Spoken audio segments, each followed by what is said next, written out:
in the alley and blow that tin star he wears clean through him. Yeah. Kill us so-and-so. You mean bushwhack him? Oh, no. And you're gonna help us. Or do you want your saloon burnt to the ground and half the town with it? No, I'll help you.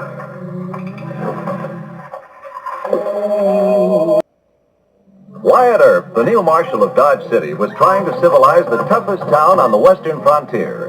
The hoodlums of Dodge knew that Earp had tamed Ellsworth and Wichita, but these were little cow towns compared to Dodge City, the cowhand capital.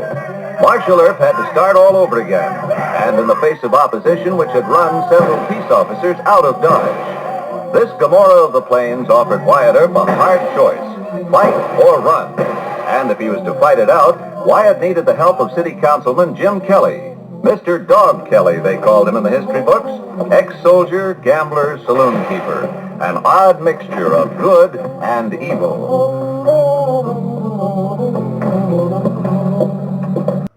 Greetings, Elder Blacklight. Now, we're going to show you in audio and visual the true meaning of righteous by nature and naughty by nature, the invasion of naughty by nature. Now, we chose this Wyatt Earp because he was known as one of the greatest lawmen in that period of time. But we want you to recall this so you can have total recall of what you want to forget. Now, we see these types of movies and television programs all the time, showing how the white man enslaved the black man and almost annihilated the so-called American Indian.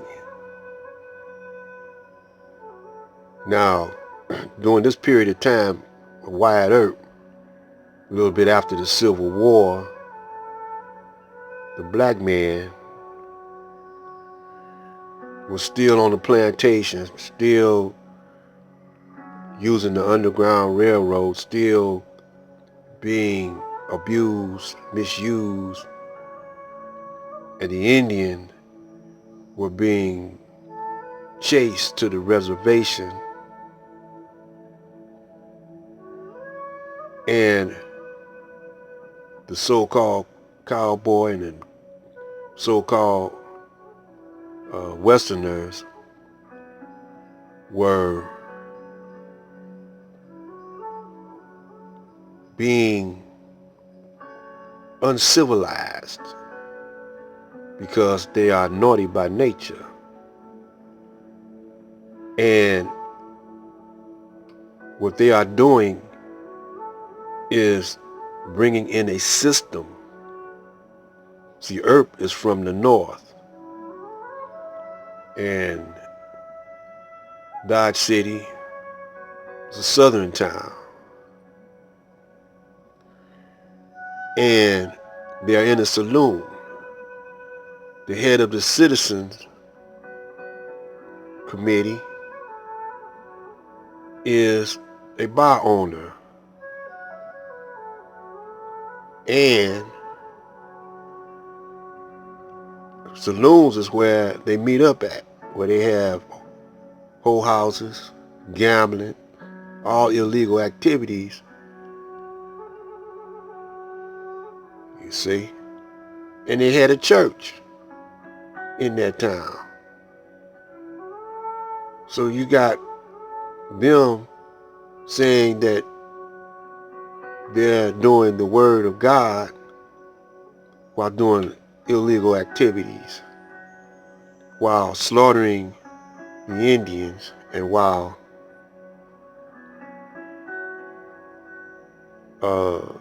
enslaving and having prisoners of war the original Asiatic black man. So we want you to remember, this is who you are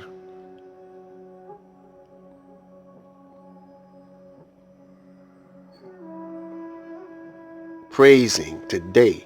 Every time you spend that dollar, every time you vote, you are voting into a system of corruption, pretending to be righteous. Oh, yeah.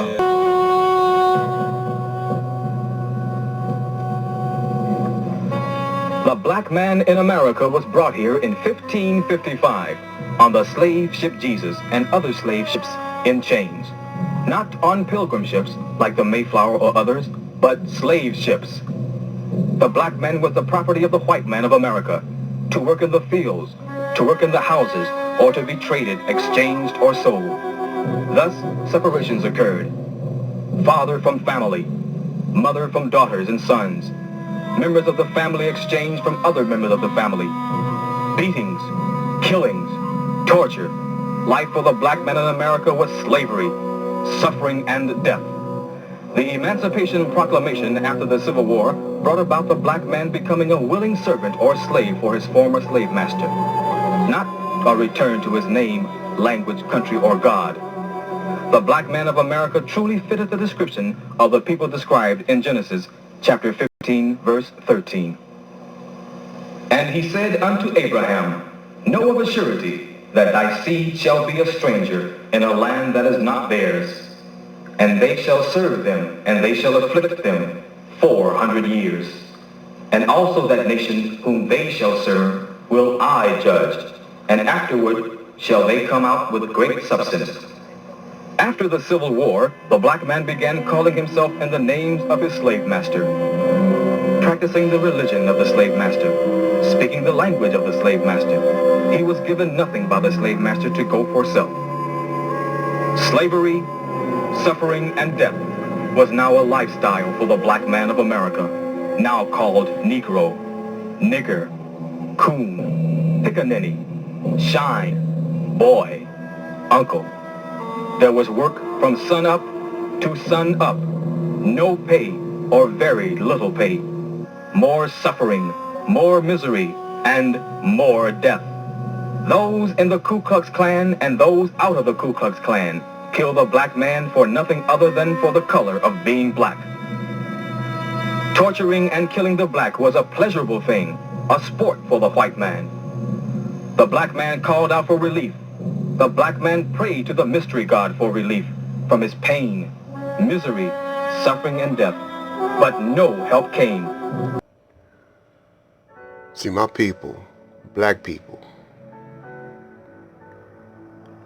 have forgotten that they're still in this system. Every time a black man gets shot in the back of the head, they think they're out of this system. The system continues. It don't change. It's just more sophisticated. So we want you to watch my videos. I do things kind of unique.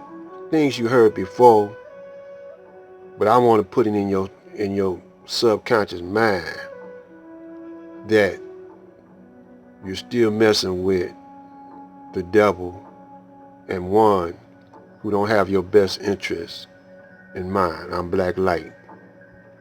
Stay tuned, because I'm spreading the truth and passing the mic.